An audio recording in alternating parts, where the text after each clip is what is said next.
नमस्कार मित्रांनो, मी वसंत साळकर आणि तुम्ही पाहताय मराठी अड्डा यूट्यूब चॅनल। संजय गांधी निराधार योजना व श्रावणबाळ निवृत्ती वेतन योजनेच्या लाभार्थ्यांसाठी महत्त्वाची अशी बातमी आहे। कारण डिसेंबर आणि जानेवारीचे पैसे जे आहेत ते आता डीबीटी मार्फत लाभार्थ्यांच्या खात्यामध्ये जमा केले जाणार आहेत। या संदर्भातील नवीन जीआर जो आहे तो शासनाकडून निर्गमित करण्यात आलेला आहे। जीआर मध्ये काय काय सांगितलेलं आहे ते व्हिडिओमध्ये आपण सविस्तर जाणून घेणार आहोत। चॅनलवरती तुम्ही नवीन असाल तर चॅनलला आताच सबस्क्राइब करून ठेवा। असे नवनवीन माहितीचे व्हिडिओज तुम्हाला आपल्या चॅनलवरती पाहायला भेटत असतात। तर मित्रांनो, तुम्ही इथे पाहू शकता 19 डिसेंबर 2024 हा जीआर आहे।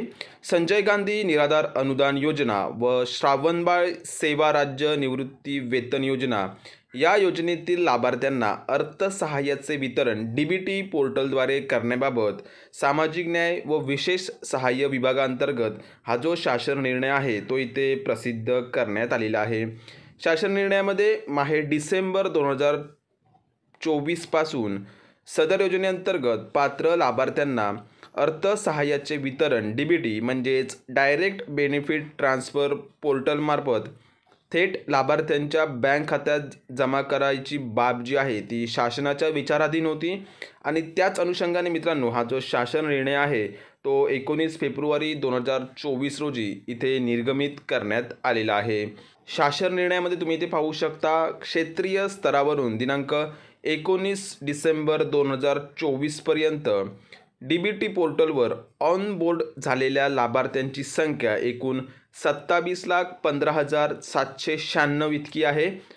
त्या अनुषंगाने डीबीटी पोर्टलवर आधार व्हॅलिडेट झालेले आणि आधार व्हॅलिडेट न झालेल्या लाभार्थ्यांना माहे डिसेंबर 2024 व जानेवारी 2025 या 2 महिन्यांचे अर्थसहाय्य जे आहे ते डीबीटी पोर्टल मार्फत करण्याचा शासनाने निर्णय जो आहे तो इथे घेतलेला आहे। तसेच ऑनबोर्ड न झालेल्या लाभार्थ्यांना पूर्वीच्याच पारंपरिक पद्धतीने म्हणजेच बीम्स प्रणालीद्वारे अर्थसहाय्य वितरण करण्यात जे आहे ते इथे येणार आहे। अतिशय महत्त्वाची अशी ही माहिती आहे। संजय गांधी निराधार योजना व श्रावणबाळ निवृत्ती वेतन योजना या 2 योजनांचे डिसेंबर 2024 व जानेवारी 2025 या 2 महिन्याचे आर्थिक सहाय्य जे आहे ते आता डीबीटी मार्फत लाभार्थ्यांच्या बँक खात्यामध्ये वितरित जे आहे ते केलं जाणार आहे। दरम्यानच्या कालावधीमध्ये सर्व जिल्हाधिकाऱ्यांनी डीबीटी पोर्टलवर प्रलंबित असलेल्या लाभार्थ्यांची माहिती भरण्याची कार्यवाही युद्धपातळीवर करावी। तसेच लाभार्थ्यांचे आधार अद्ययावत करण्यासाठी तालुका किंवा मंडळ स्तरावर विशेष मोहीम राबवण्याबाबतचे इथे आदेश जे आहेत ते देण्यात आलेले आहेत।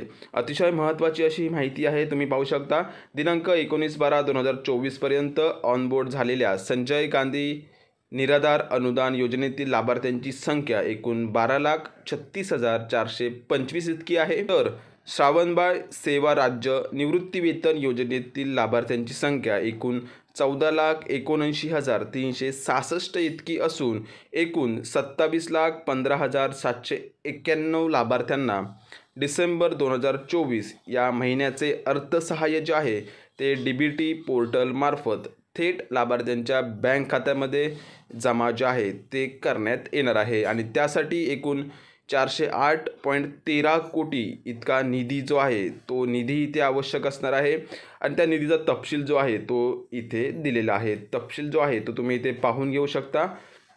तर मित्रांनो, अशा प्रकारे हा जो जीआर आहे तो 19 फेब्रुवारी रोजी इथे निर्गमित करण्यात आलेला आहे आणि संबंधित जीआर जो आहे तो तुम्हाला www.maharashtra.gov.in या संकेतस्थळावरती पाहायला भेटणार आहे। आशा करतोय व्हिडिओमधील माहिती तुम्हाला नक्कीच आवडली असेल। व्हिडिओ जर आवडला असेल तर जास्तीत जास्त मित्रपरिवारामध्ये शेअर करा जेणेकरून त्यांना सुद्धा या महत्त्वपूर्ण माहितीचा फायदा होईल। धन्यवाद। जय हिंद, जय महाराष्ट्र।